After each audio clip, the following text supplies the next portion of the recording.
Again, I'm Sarah Little with the North American Meat Institute. I'm privileged to moderate this panel today because I'm excited to hear about some of this technology that the animal ag industry is already harnessing to meet our simple shared goal of producing more with less.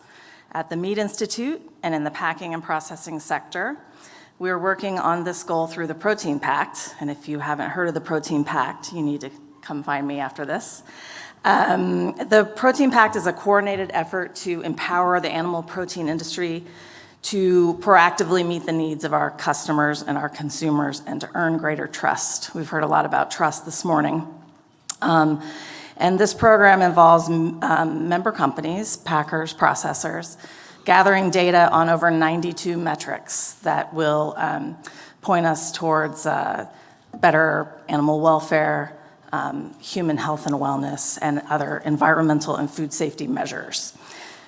So we're making this commitment to continuous improvement, and we're going to communicate this progress, which is what we've talked about this morning.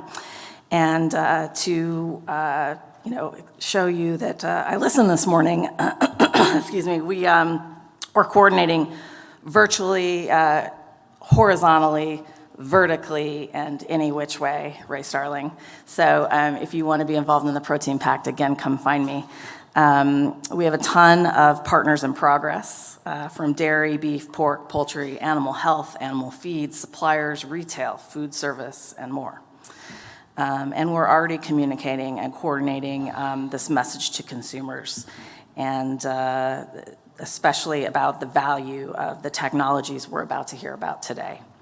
So we're getting out there. We're at COP27. We're hosting a GreenBiz webinar. So you might find us in places that animal agriculture isn't used to having a podium. So the vision of Protein Pact is to unite animal agriculture across the proteins and up and down the food value chain so that consumers feel free to choose meat, poultry, and dairy. I hope you check us out. And with that, we'll get started.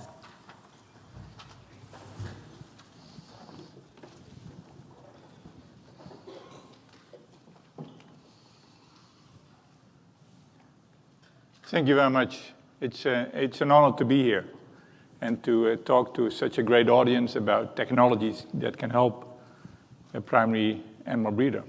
I will not be talking about gene editing, not that we think it cannot contribute, but I had to limit myself because we were given 10 minutes. So I will be talking to alternatives to what you find on the table. This is what you can measure performance. But what this means, it involves having a person to take the measurement and a person that is able to read the number and then to put it on paper. And those people are hard to come by. So that's, in a nutshell, what I will be talking about. So my message for today is that animal genetics will continue to contribute to a more sustainable animal protein chain. And I hope that at the end of this discussion, it's clear that technologies are key for us to realize that. And there's a number of innovations that can help to accelerate the contribution to further sustainability. So as a company, we have set out as our vision to set the standard for sustainable animal breeding. And the values we have as a company that we want to share is strive for excellence, ensure that everyone wins. This is not only about us as a company, our shareholders, it's about our customers, and it's also about our consumers, although I learned that I also should talk about them as our customers. And to go the extra mile, because not everything that we are faced with is very easy, and we for sure want to support the global food challenge as our mission.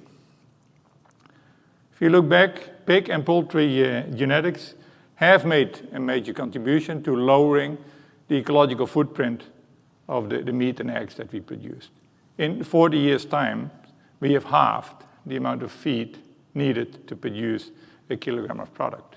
And we will continue to do so, and more is asked from us. Because if we talk about sustainability, it's not only about the footprint of animal protein production, but it's also about the use of antibiotics and increased need for higher welfare, and the food needs to be affordable. So one word with many dimensions, and if we do a poll here, then everyone would give also different weights to these different dimensions, even being at the same place. But that's for sure true if we look at this from a global perspective. We talked about food security. If you ask people in Africa, the first thing they will respond to, please give me food. And the power of genetics is basically related to the production pyramid, as we refer to it, that we have. So at the bottom of this pyramid, you see in this case, the turkey producers. And you see that the 3 million pounds of turkey meat that is produced can be traced back to one single individual in what we refer to as the pure line. So what we as a genetics company do is in these pure lines, we invest in getting to know everything we can about that animal and select the best one as parent for the next generation. And by doing so, through this production pyramid, through grandparents, parents, and eventually the commercial animals that customers would have on their farms, impact the production. So there's only a few animals that we work on, but they have a major impact on our population. And in this graph, it's depicted for turkeys, but the same is true for laying hens and swine. So how can we contribute to a more sustainable protein production? Continue on the journey of more feed-efficient animals, higher survival rates and better quality of products, improved animal welfare, and more robustness. And with that we mean animals that are able to cope with challenges. And the challenges could, for instance, be coming from feed, because the resources for feed are now, there's that battle going on, should we put it into food, feed, or fuel? And the consequence of that is most likely that the animal feed will become of a lower quality. And the animals that we breed need to be able to cope with that lower quality. So there's a lot on our plate, so that means that we need to go for what we refer to a balanced improvement. It's not about only improving efficiency. We need to do it all. And being in genetics, we're used to the fact it takes time. If you make an improvement into the top of that pyramid, it takes 4 years before our customers, the farmers that we serve, will benefit from that. So genetics is not a quick fix to a solution, but it's cumulative and therefore can help to contribute to solutions. And here is a picture on when we look at pig production, what traits are important. So I think this illustrates, again, we're not talking about improvements in a single trait only, but there's many traits that come into play. And when we adapt our programs to contribute to more sustainable animal protein production, then there is actually 3 buckets that we can look at. One is, what is the data, what is the direction of change? What is it that we really want to impact? And that's what we arrive at in discussions with the people in our sales department, but also with our customers. So where do we want to go? Once we have decided that direction, then the second thing is, let's go out and measure. Because if we want to improve survival, we need to go out and measure survival or traits that are related to survival. And that's about how to measure and where to measure. And then at the end of the day, we bring that all together in our genetic engine, where we also bring on board a lot of genomics and DNA technology. But I will not dive into that part. So technologies in all this play a key role, and in different areas, as I've listed them here. But what I will focus on today is a technology that we have developed or are developing to measure performance, mainly on our own farms to realize more genetic gain, but also technology that can be implemented by our customers to actually realize the genetic potential which is there. And I will not go into a lot of detail on any of these examples, but if you want to know more, please contact me. So one of the examples I want to share is CT technology, which allows us to make images of live animals, and allows us to, on live animals, measure the amount of breast meat yield, which is an important characteristic if we talk about turkey production. But in addition to that, it also allows us to measure the size of the heart and the lungs.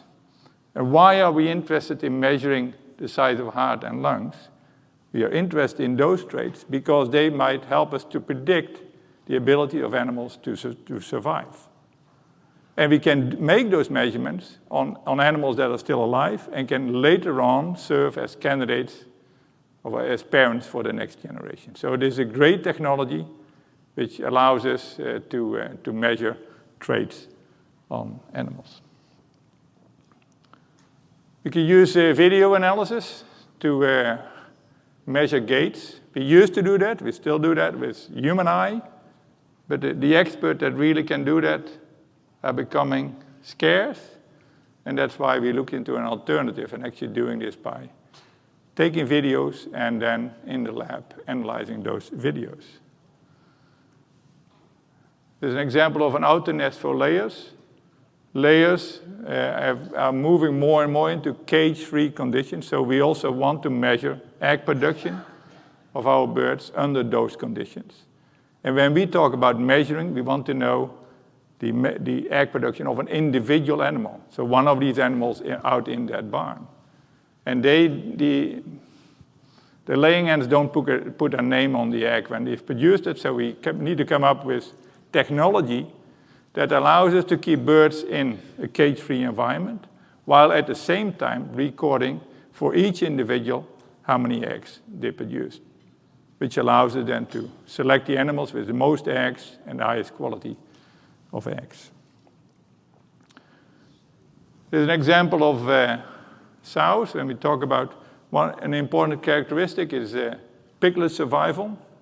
And we are strong believers that actually also the behavior of the sow during giving birth to the litter has a relation to that. So we have installed cameras and developed technology to take from these video images how long did a sow take to deliver all her piglets. And you see a graph there.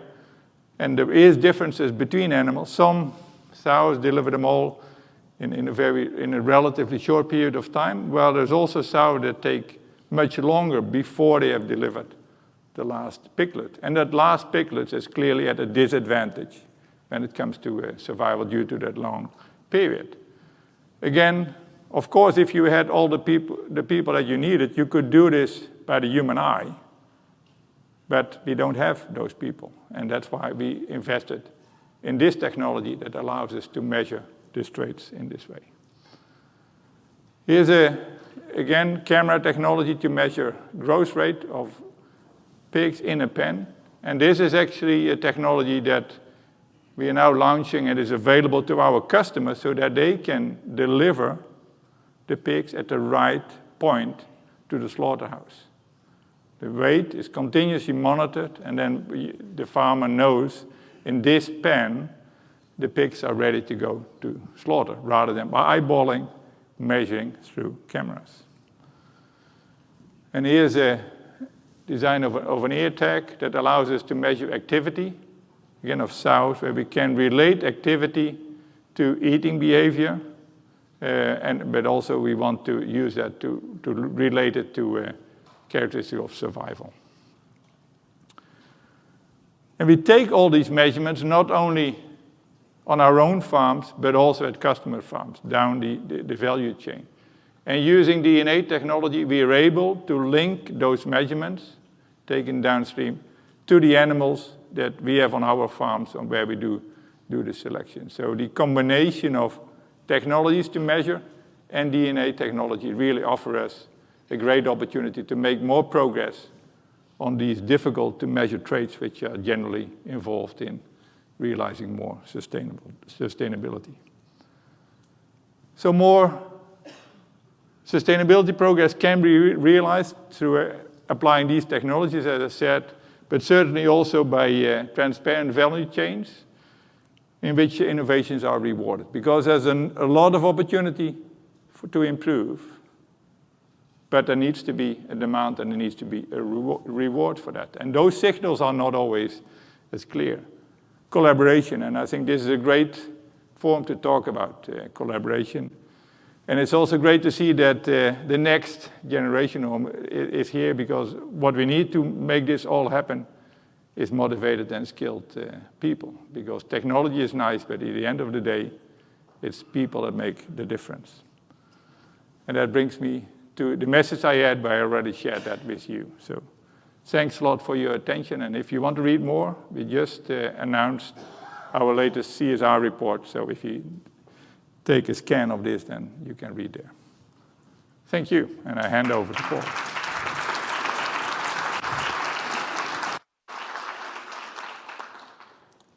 Thank you, Johan, and thank you to you all for letting me be here and share a few thoughts about sustainability and technology in the feed and nutrition sector. I was really happy to hear Johan talk about genetics. As a farm kid, I heard about environment and genetics my entire life. My dad was a veterinarian, and so it's been instilled in me. And it is very much a partnership. We in animal agriculture control, manage, create, present the environment, and that animal with his or her genetics does the rest, and it's a really nice partnership. So I'm going to begin with the three things I want you to take away from my comments today. When we improve efficiency, feed efficiency, production efficiency, we are inherently making progress in sustainability. Y'all with me? You agree with me on that? It's good. We are doing good things already. We know what to do, and we are doing those things. In the feed space, when we use byproducts and co-products as feed ingredients, we are taking something that was produced for a different primary purpose, and we're moving that into a use of higher order, if you will, nourishing animals that nourish humans, or in some cases, nourishing pets that enrich our human life. So that's of a higher order. That's noble. We're part of that already. More things to be proud of. Okay? So sustainability isn't always complicated. And while it can be cows wearing gas masks and in gas chambers to capture their emissions, it can be that. It isn't always. But with that thought there, we do have to have the ability to harness the technology that our engineers and our scientists can create and come up with. We need to be able to bring those to the market, get them out there, and get them in use.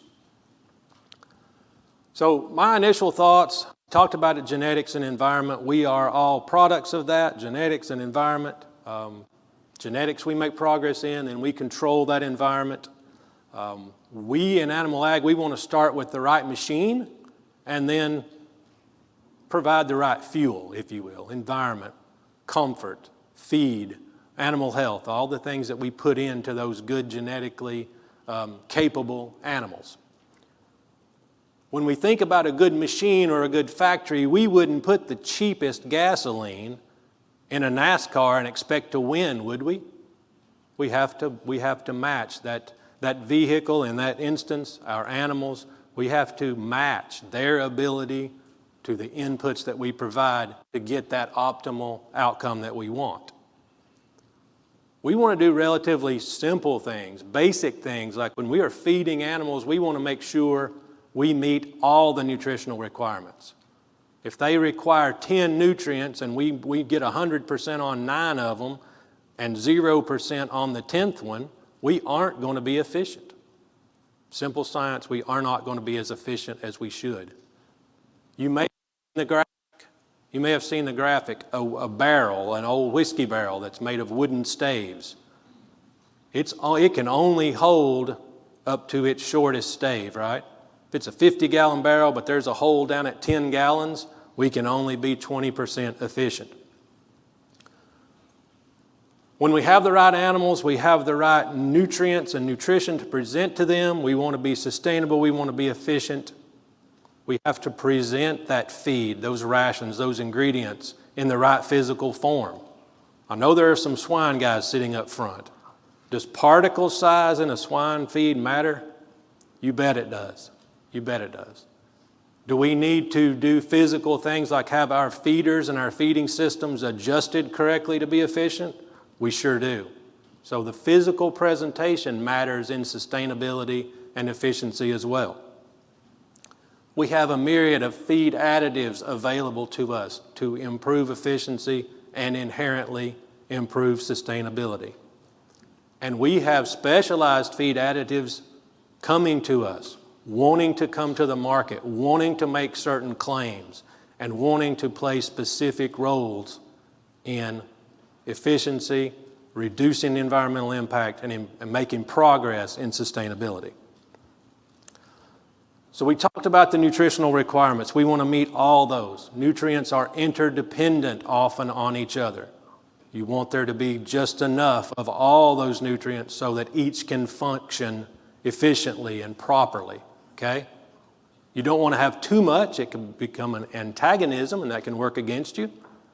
More is not always better. And I want to encourage you, if there are nutritionists in the room, to practice responsible nutrition. Not trying to perhaps outdo anybody else by having a little bit more, but do what is responsible. Hit those numbers, provide what those animals need. We have less waste, less coming out the proverbial tailpipe, and a reduced environmental impact. Talked a little bit about physical presentation. We want to have the right particle size. If you don't think particle size and how rapidly intact nutrients get into the lower GI tract, any of you ever drank a really, really rich milkshake, maybe chocolate and peanut butter all together? Drink it really fast because it tastes good, and just in a few minutes, ooh, all that fat, all that sugar, all those nutrients has gone down the digestive tract, and something a little bad is happening, right? Yep. That happens to cattle. That can happen to pigs. Can probably happen to chickens as well, though they can kind of influence their own particle size a bit. But just to think about that. Any of you ever see birds and wild turkeys out in the pasture and they're scratching through those cow pats, getting some grains out? Well, they're not doing that because there's no nutrition left there. Maybe we didn't have the right particle size there. We weren't being 100% efficient. The birds are coming along and kind of picking up the pieces. It's a beautiful thing on one hand, but as livestock producers, we probably don't want to feed the turkeys in that manner. Talked about adjusting our feeding equipment. I believe there are 122 million pigs fed out for the slaughter market in the United States. Think about if we could, in a grow out period, we could save just 1/10 of a pound on each pig if we had our equipment adjusted absolutely correctly. How big would that pile of feed that we saved be? Be pretty substantial. Anytime we present a ration and those nutrients don't get ingested, they get dropped on the ground, it's wasted, that is reducing efficiency and negatively impacting our sustainability.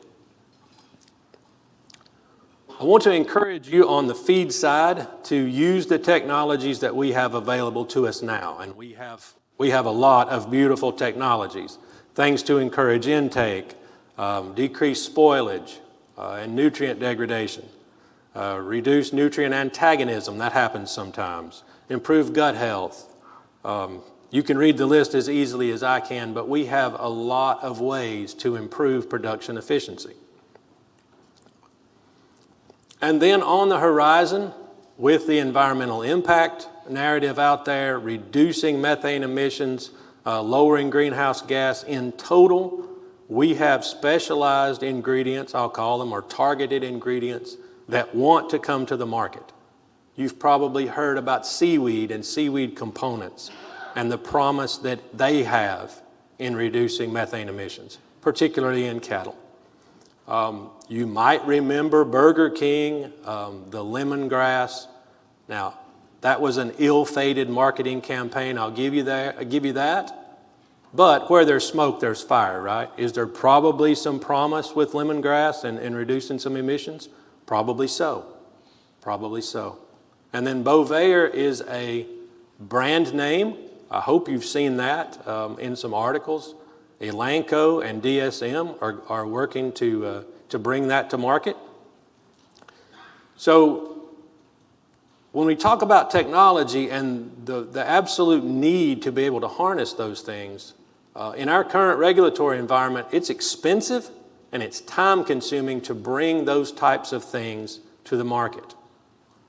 And frankly, we need help from the agency to expedite and improve that process.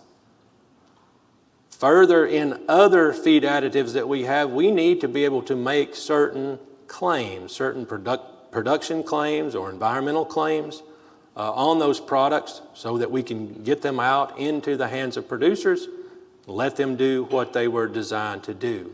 So it is a must. We have a lot of technologies in the feed industry, but we do need to be able to harness and capture those technologies.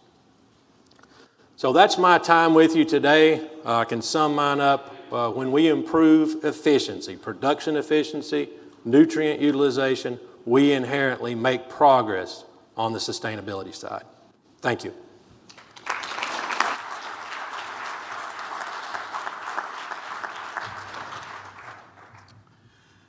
Thank you, Paul, and thank you to the Animal Ag Alliance team for having me here today. We've heard a lot about, I think, these guys touched really well on sows and chickens, and now we're gonna have a chicken farmer talk about dairy. So that's I only have 10 minutes, so that's my one joke for the day, and it clearly didn't go over that well.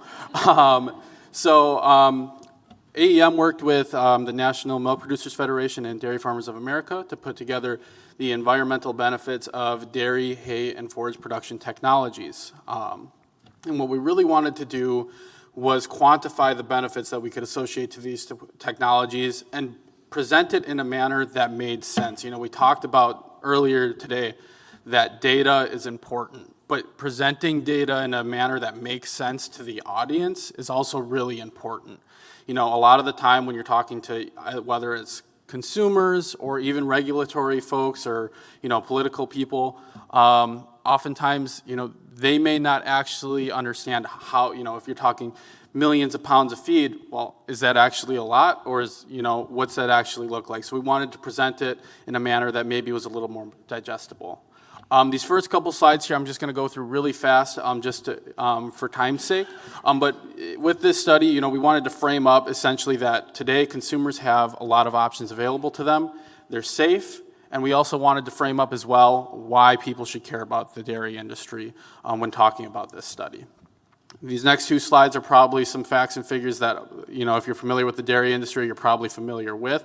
This was kind of a precursor to this study that we released, just beginning to tell the good story about, how far the dairy industry has come and begin to misspell some of the myths. Anybody that's in animal agriculture knows there are lots of myths out there about our industry, whether it's dairy, pigs, chickens, whatever it may be, and we wanted to begin to dispel that. And then this is just kind of hitting on the benefits. And really then, now getting into the the meat of what we did. So as I mentioned, we wanted to quantify, the benefits that technology has brought to the dairy industry.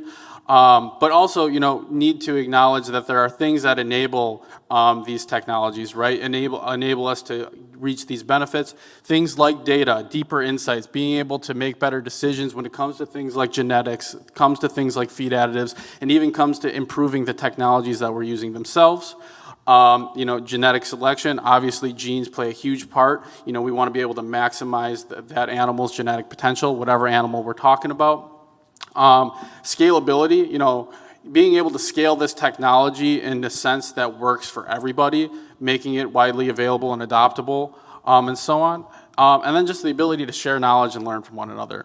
And so getting into then the information that we found, so compared to 2007, just a quick summary of our findings, if we were to produce the same amount of milk that we did in 2007 today, we could do so with 930,000 less cows because we become that much more efficient in our production as a result of technologies.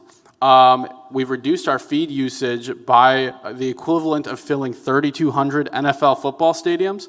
So that's a lot to me. I'm a Cowboys fan, so I think of AT&T Stadium full of feed, just one stadium. That's a lot. Can't imagine 3,200 AT&T stadiums. And if you're an Eagles fans, we can't be friends.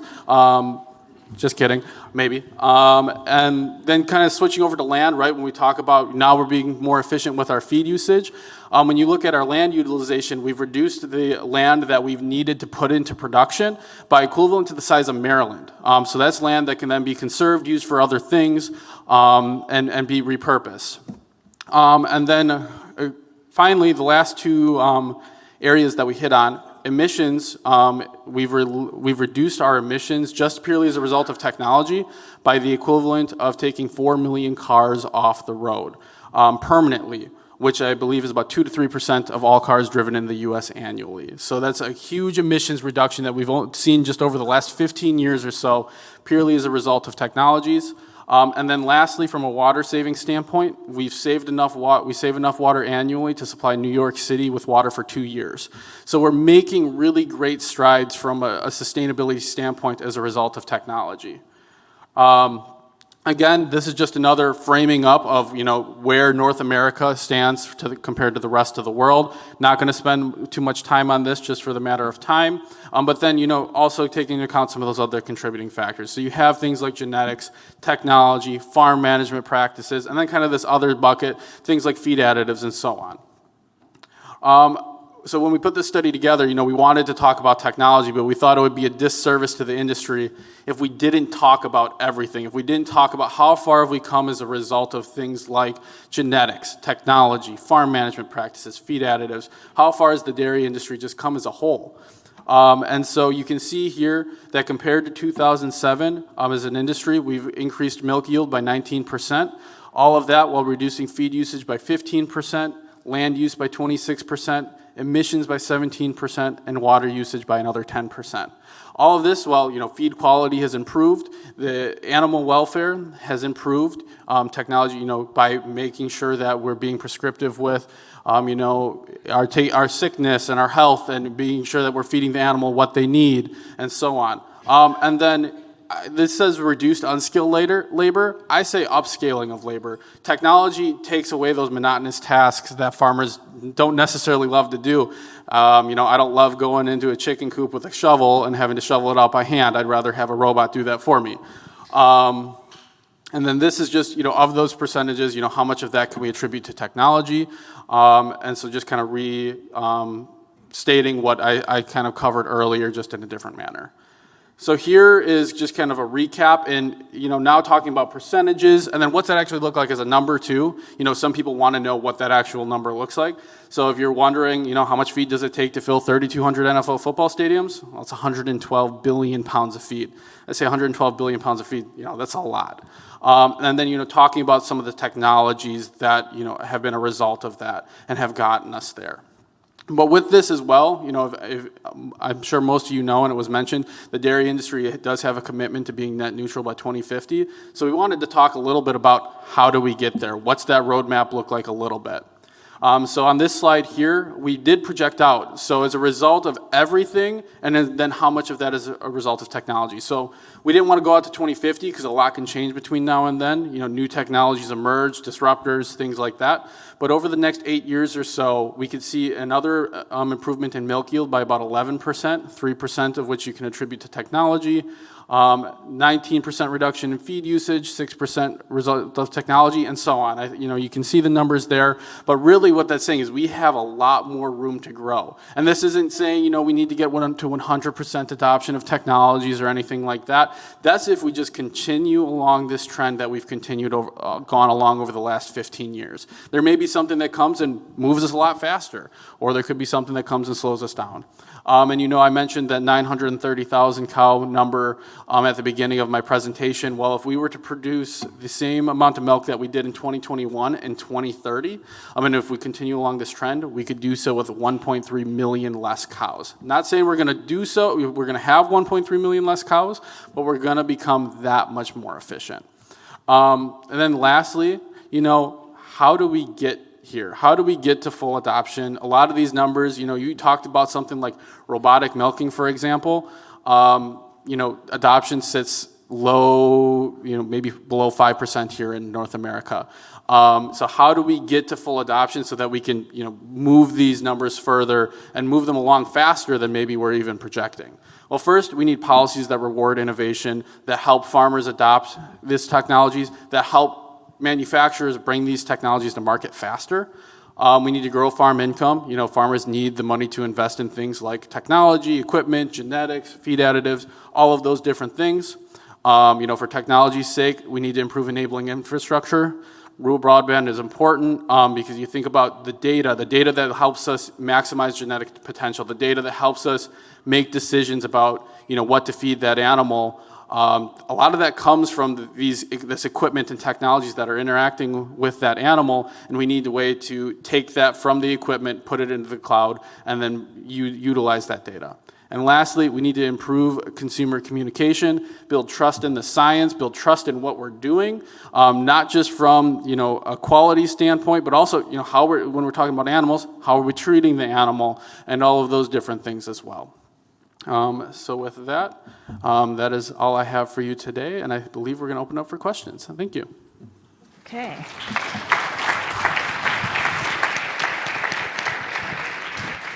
So are there questions from the audience? And if not, Hannah's got some from the app. Yes, I have one from the app to get us started, but please do raise your hand and Sheridan will make her way to you.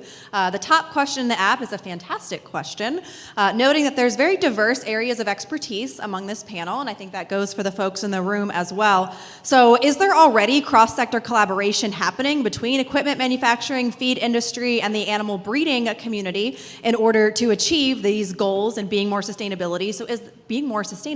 So is that already happening? And how do we do that even more, or how do we get started if that collaboration isn't already in place?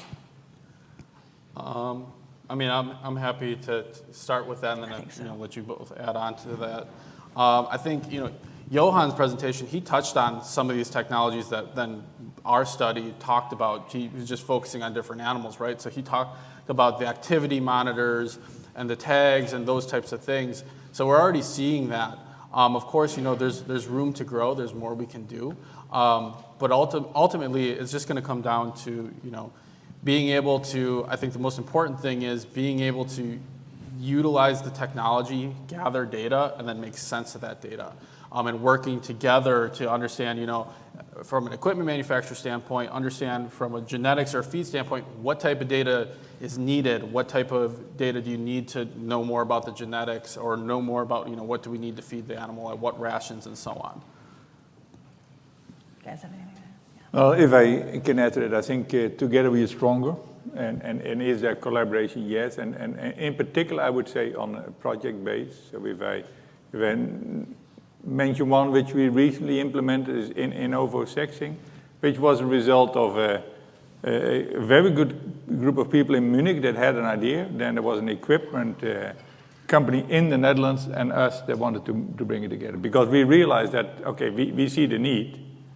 We have access to the market, but we can't do it. And I guess there is a lot of those examples, but that's not the same as saying that we could not do a better job. Because I think, yes, we can do better, and there is a lot of contacts, but they're always focused, I would say, around an issue that we want to solve. And from the feed industry's perspective, I would say we are very open to that. Animal nutrition feels a part of animal agriculture. Most folks in the industry are very passionate about animal ag. They like animals. I cannot imagine a situation where we were approached by a commodity group and said, we're working on this genetic line of poultry or swine, and we need to be able to do X, Y, or Z, and the feed industry saying, oh, no way, we're going to do what we do, and we're not going to help you. I think we will welcome that, and stronger together is really a good way to sum that up. Question right here in the front. The technology side. So we built a new farm that's got a lot of research in it and a lot of technology. And not one particular technology company has the technology for every piece of that farm, from the genetics to the nutrition to how the sow's fed, to how it's tracked and how it's entered. So you got 6 different organizations with technology you're trying to pull together, and you're entering things 6 times. And it's really, really been difficult to get everybody to play because everybody thinks they got something that they can protect, but without playing, it don't work. And how are you doing that? That's been our hardest part. So from the equipment perspective, I think that's something that equipment manufacturers realize and we're working on. So through AEM and a lot of our members, we're involved with the Ag Electronics Foundation, which is essentially that developing standards so that the equipment plays nice together. And then that group puts on an event twice a year to actually test the equipment to make sure that it's interoperable, can work together, and so on. But I think part of the issue is we also, it's hard because there are platforms out there that can also pull from multiple brands, multiple different pieces of equipment. But the problem is that the ability to actually get that data into a format that then works together and plays nice all together, that's what everybody's working through and trying to solve. But the work is being done, but as with anything, right, in industry, it takes time. I would say a great question, and we also struggle with that. And it would be great if everything would land on one and the same platform. I guess we are closer to that if I look at the dairy world compared to pig and poultry, but there is a big need to make sure that we bring everything together. And the second need I would see is that, okay, it's nice to collect data, but how can we transform it into actions?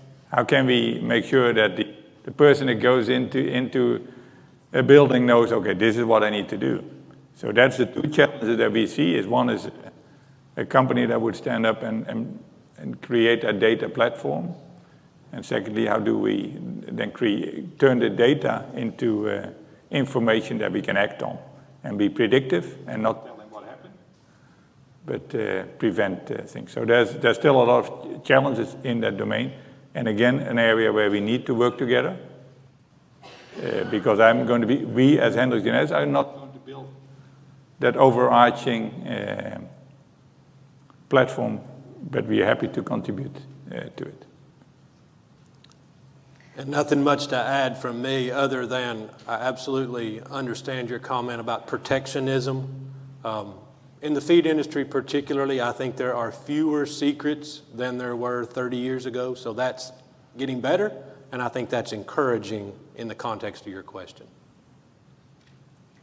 So we have about 1 minute left. Hannah, are you going to give us a wrap-up sign? There's one more question in the back there. I'm going to scream loud unless there was someone else there. No problem, Betsy. Go for it. My question is really for you. That's a little unfair, but I think it's a good question. I thank you for the panel. I think technology is great. We heard earlier this morning about the disconnect and transparency and trust. You're looking for an organization that is trying to demystify agro-processors that are close to the consumer. Sometimes technology is not seen as a good thing. We've got a lot of press around, we like slow foods, this is better for you. From your perspective, how do you translate all this? Or how do you think we're doing in talking about the progress that we're making? We are making great progress. But I'd be interested from your lens as this panel, things we should think about. I think that's the question of the hour, right? This is a whole room of communicators, so I was hoping they would ask these tech experts. So now that we have this data that's so important that we must communicate, and we learned earlier it's a more positive message coming from a producer as opposed to a food company. What is the special sauce? How do you link all those parts together? And I think that's what this industry has to do. We have to get the numbers and the data. We have to transparently tell that to consumers, but also to thought leaders. And we have to challenge the sources that are outside, like Ray said. We have to look at those footnotes, and we have to put ourselves front and center. And also, we can't just rely on the science. We can't just say, well, studies show. Well, you have to show how that applies to your everyday life, and try and bring it back to that consumer and what they want to put on the table for their kids. So I think that's an evolving question, and we're going to have evolving technology to help us answer that. Yeah, I would fully agree with that. I think technology is just a tool. It's not the silver bullet that would solve it all. And at the start I said I'm not going to talk about gene editing, but I think that's a clear case. We have started in that domain, but from day one we've communicated, and we've invited people to get their feedback. Okay, you might not, right, there's different thoughts about the technology. Please share it with us so that in the research we do to decide whether we're going to bring that, we can also take those on board rather than say, well, it's a great technology. Yeah, like any technology, as long as you use it for the right purpose, it might be. So, and that's so a great question. Yeah. And I know we're at time. I just wanted to add one more thought. You know, when we're communicating all of this data and this information, I think it's really important that we don't paint it out like it's all sunshine and rainbows either. You know, we need to admit, you know, we haven't always done things right in the past, but that doesn't mean that we're not working to get better. And the data shows that we are getting better and we're moving in the right direction. And so I think, you know, because if you paint it like it's all good and great and we've never done anything wrong, you know, you're going to turn a lot of people off real quick. But if you admit wrongdoing, but then paint that picture of we're moving in the right direction, I think that's really then how you begin to change people's minds.